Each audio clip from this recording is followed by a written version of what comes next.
নমস্কাৰ একদম জৰুৰী কথা এটা আমি সবেই জানো পায়ো থাকো সবেই প্ৰত্যেক ডিপাৰ্টমেণ্টত পাই থাকো মই এক্সাৰসাইজৰ লগত জড়িত গতিকে মই এক্সাৰসাইজৰ লগত জড়িত বিষয় এটাই কওঁ আজি 15 বছৰ ওপৰ হল শিকাই থকা 2010ৰ ষ্টাৰ্টিংতে মই আৰম্ভ কৰিছিলো শিকাবলে মই শিকাটো বাদ দিয়ক কেতিয়াবা শিকিলো নিউট্ৰিচনৰ কোৰ্স কৰে আজি 5 বছৰ মান হল যি হোক কথাটো হল আমি যেতিয়া কৰবাত এক্সাৰসাইজ কৰিব যাওঁ বাকি বহুতে যিসকল না যায় বা যিসকলে যাম বুলি ভাবি আছিল যিসকল যাব পৰা নাই তেখেতসকল অটোমেটিক জেলেসি আহি যায় জেলেস ভাব এটা আহি যায় হেতু অকল নট অনলি এক্সাৰসাইজ সব ডিপাৰ্টমেণ্টত আমি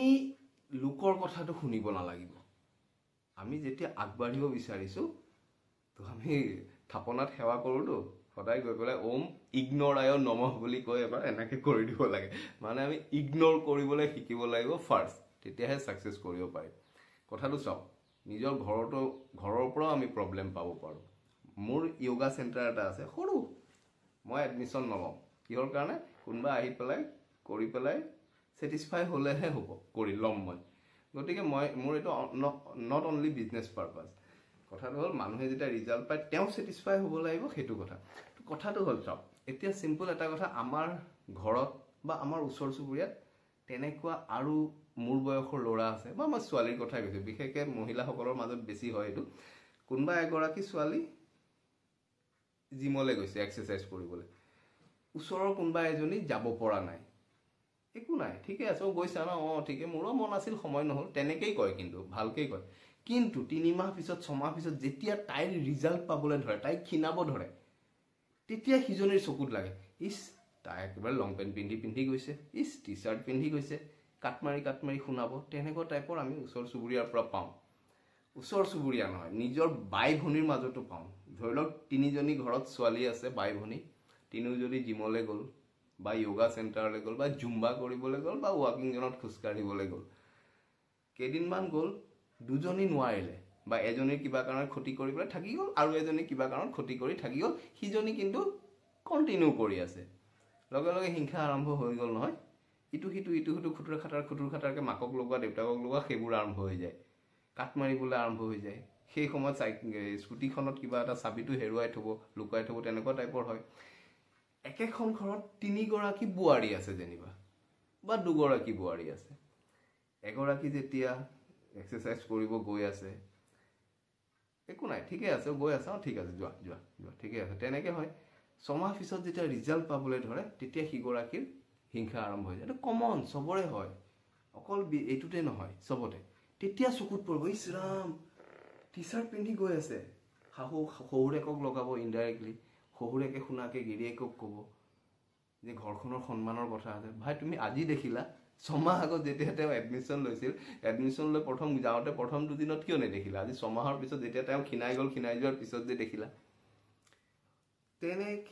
তেনেকুৱা টাইপৰ আমি কাৰবান আমি পাই থাকিম নিজৰ ঘৰতেই পাওঁ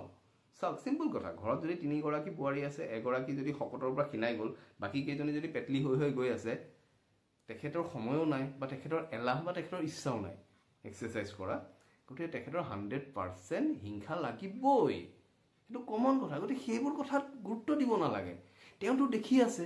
তুমি কি খাই আছা তেওঁটো দেখি আছে আমি কি খাই আছো তেওঁটো নিজেও জানে যে ভাতটো মাত্ৰ এসাজেই খাব লাগে ৰাতি ভাত খাবলৈ মানা কৰা হয় কাৰণ ভাতত কাৰ্বোহাইড্ৰেট থাকে কাৰ্বোহাইড্ৰেটৰ কাম হ'ল এনাৰ্জি দিয়া এনাৰ্জিটো আমাক ৰাতি শুবলৈ নালাগে সেই এনাৰ্জিখিনি ফেটত কনভাৰ্ট হৈ যায় গতিকে মানুহে ভাত এসাজেই খাব লাগে ইমান যদি মৰম আছে ভনীয়েকৰ প্ৰতি ইমান যদি মৰম আছে বা তেওঁৰ প্ৰতি যাক গাইড কৰি আছো এতিয়া কাট মাৰি আছো নিজৰ ভাগৰ মাছ মাংসখিনিও তেওঁক দিয়ক মৰমতে ভাতত উস্তাদি মাৰি লাভ নাই তেনেকুৱা গতিকে এনেকুৱা টাইপৰ কথা আমি বহুত পাই থাকিম যদি কোনবাই সঁচাকে খিনাম বুলি ভাবিছে বেলেগক হিংসা কৰাতকে ফলো কৰক তেওঁ যি কৰি আছে চুপচাপকে নিজেও ফলো কৰকচোন মইতো কৈ দিছো এক্সাৰসাইজ কৰি কেতিয়াও নকমে এক্সাৰসাইজে হেল্প কৰিব মেইন কথাটো হ'ল খানা আপুনি নেটত চাওক দুনিয়া ভৰৰ হাৰ্বেল প্ৰডাক্ট ওলাইছে অমুক প্ৰডাক্ট ওলাইছে কমিছে জানো সেই প্ৰডাক্টটোৰ লগত ডায়েট প্লেন থাকে তাৰ মানে কি ডায়েটটো মেইন নহলে সেই ঔষধ খাই কমিলেতেন বিভিন্ন ক্ষেত্ৰত গতিকে মেইন কথাটোৱে হ'ল আমি এনেকুৱা টাইপৰ প্ৰবলেম পামেই